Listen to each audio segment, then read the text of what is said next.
Elden Ring it. It's alright, isn't it? I think it's alright, to be honest. Yeah. I think considering the amount of cheeky old hype and the amount of things that were riding on it, I'm loving it. I think it's exquisite. I'll be amazed if anything beats it. To be honest, there's not that much else out for the rest of the year, though. I think you're probably right. There is that. Hello everybody, welcome to WhatCulture Gaming. I'm Scott, joined by Josh. Hello Scott. Josh, Farm, and pretty much everybody else out there. We're all playing a bit of the old Elden Ring, but to be honest, there is a sizable amount of people just going, is it actually that good? Is it actually living up to the hype? Is it actually deserving of the insane Metacritic score, which was a 98, I think it's dropped down to 97, and what does it actually do that is, worth all these conversations around it being one of the best games of all time, one of the best open world games of all time, and the carry-on, the follow-on from Breath of the Wild? What the hell is it about this game? Josh Brown. Well, Scott Tilford, for me, it's there was so much kind of like wonder about whether or not From Software could take the Souls formula, which this very much is, and expand it into an open world. Yeah. And then everyone's jumped into this open world and just gone, oh, it's the best of all time, isn't it? It's just really, really good because it's so dense with stuff. It's so packed with mystery. And behind every... It's a cliche to say that, you want to explore every nook and cranny because there's something behind every corner. But in this game, that's true in a way that open world games rarely are. So the thing that I think elevates it, and I can see where people are coming from in regards to it being one of the absolute best open world games of all time, is that it has that level of seamlessness that Breath of the Wild had, and I would argue Ghost of Tsushima had, which is to say that the other side of that scale, let's say spectrum, is the Ubisoft template is arguably the Sony template as well. Even though I just cited Tsushima, I think that's one of the better ones. You do get those open world games, and obviously Ubisoft became renowned for it, that are just full of icons, full of side quests, full of stuff to go and do, different loot components, crafting components, just things, just stuff, just things, content, hashtag content for hundreds and hundreds of hours. And one of those games, a lot of people like that stuff, the amount of things that they can get stuck into. But there is a seamlessness to something like Breath of the Wild where you're more driven by visuals, you're more driven by seeing something on the horizon. And as much as it's been memed by Todd Howard, see that, you can go there. When it's gamified properly, it's one of the reasons Skyrim is one of the best open world games of all time. It does start to put you in a certain loop or a certain set of consecutive gameplay loops that all feed into each other. Whether or not you're doing, co-op dungeon crawling, you're fighting a boss, you're horse riding and taking on something that way, you're always picking something up, you're always fighting a boss, you're always fighting an enemy, you're always doing something that feeds back into gameplay. So I think for me, it is it's that confluence of all those gameplay loops all overlapping without you consciously being aware of it. It's not very numeric based, numbers on popping off enemies. It just doesn't have that almost clinical feel that a lot of other modern open world games do. And so that's why I think it is one of the best open world games of all time, and it's an easy game of the year contender, and we can go into it a bit more, but that's my gut feeling on what people are latching onto. Absolutely, dude. I think, like you said, over the weekend, everyone's been talking about it. Like, Twitter's been absolutely full of people playing Elden Ring and talking about Elden Ring, and we're far from finished it. I think we're both around 15 hours in. 15 so, to me, yeah, in a way, we're still kind of early doors, but what I love, even across those first 15 hours, 13 hours, me and you have had almost completely different gameplay experiences. Like, you've seen things I haven't. I've experienced things you haven't. And what's so good about this open world is that it's so player-driven. Like, anything that you want, not anything you want to do, but you know what I mean? Like, your story is going to be different from someone else's. And the way that you encounter the content in this game is going to be different from a third person you talk to. And that's what I love about video games. The best conversations we have ever had, and I have ever had with, other friends, is when we're both playing a game together and we're experiencing it in a very personal, very different way. And the content is good. Yeah, I saw people saying that one of the best qualities of this is that it reminds them of what playing a new video game was like before the internet, before everything was spiraled on a YouTube sidebar, or before you knew exactly where to go to get this exact weapon to beat this exact thing. And obviously there are guides out there for Elden Ring, but just have any conversation with anybody who's playing and you won't have played the same way. The sheer way, that's another thing I was going to say, is the sheer way that waypointing works in the game is that you do have bonfires, you have little checkpoints and places that you can save, but all they do is just point you in a vague direction, which is the thing that reminded me of Ghost of Tsushima,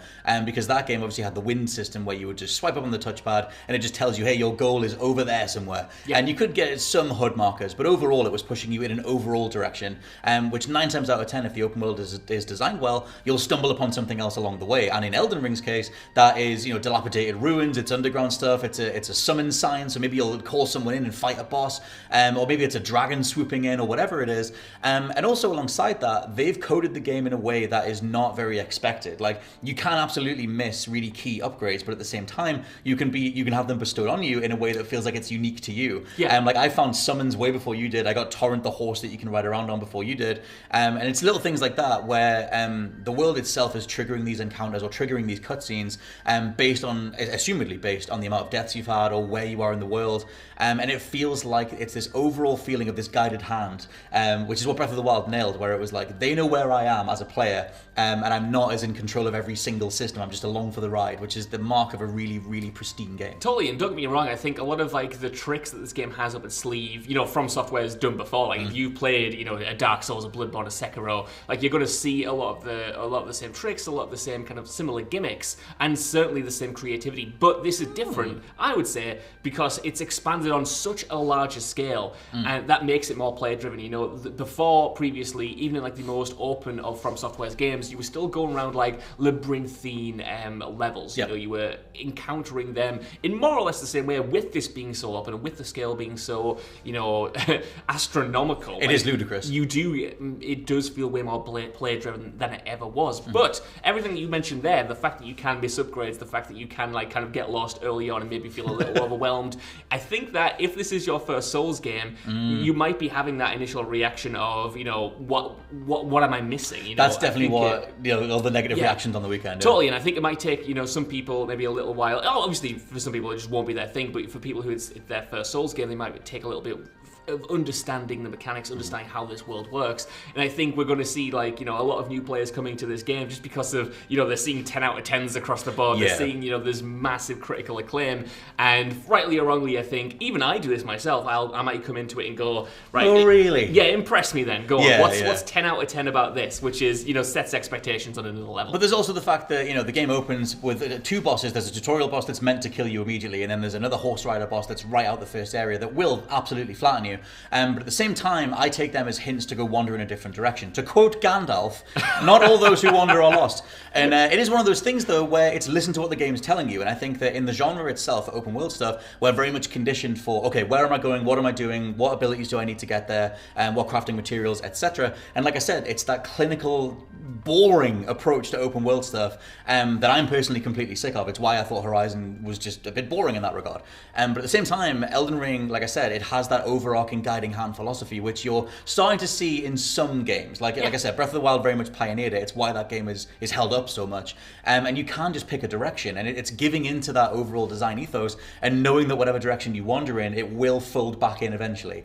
You will find an ability, you will, even if it's just base XP, you'll level up, you'll get better, you'll get stronger, you'll find cool things out in the world. I was talking to Jules this morning, he's 20 hours in, and he's only just beat Margit, who's the very first boss, because he's just exploring everywhere else. And so it is that feeling. It's like, okay, in the genre itself, you have an open world space. How are you going to use that? And Elden Ring uses it in an incredible way. I think you've touched on something really important there about why this game resonates so well and why I just keep wanting to play it. It's that the sense of reward is around every corner, and it's not necessarily in the same tangible ways that we're used to getting rewards in other open world games. It's not like seeing the counter tick up, like you mentioned. Seeing yourself get level up, even though you do level up and stuff. It's that like the encounters themselves are almost the reward. It's stumbling onto something and kind of then having a story, which sounds like the wankiest thing ever, and I'm so sorry to talk about a video game in these terms, but it is like it's got to be done. You come away with like these stories, these experiences that you've encountered along the way, and that's to me what's making it so special, and why I've just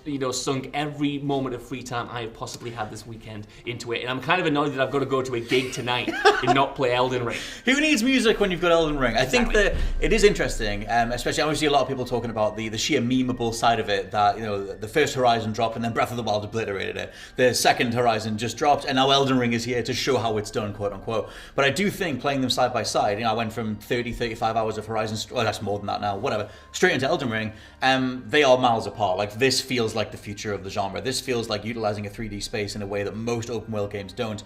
And even to that regard, Breath of the Wild, when I was playing that, it was reminding me of Tomb Raider. It was reminding me of overall, this is such a wider, wanky thing to talk about, but I feel like over time, video games ditched verticality and ditched maximizing a 3D space in in replacement of chasing cinematics and chasing motion capture and chasing all these different things that don't really matter. Like, it's one of those things that when you get back to gameplay, Elden Ring is such a gamer's game. It's video game 101, and I think that gets a little bit lost when we talk about cinematics and presentation and production value and all these things that are incredible, you know, bells and whistles. Horizon looks gorgeous, but I'm not thinking about Horizon at all. I am dominated by Elden Ring. Well, that's it, and I think partly the reason is because Elden Ring makes you feel like the smartest person in the room. When you figure something out in this game, whether it's putting together a simple puzzle, whether it's simply figuring out where to go, like you said, you know, hitting your head against a boss and realizing that's probably a late stage enemy, I need to go that way. Like, you feel smart by conquering its mechanics and conquering its world, and I think that's a way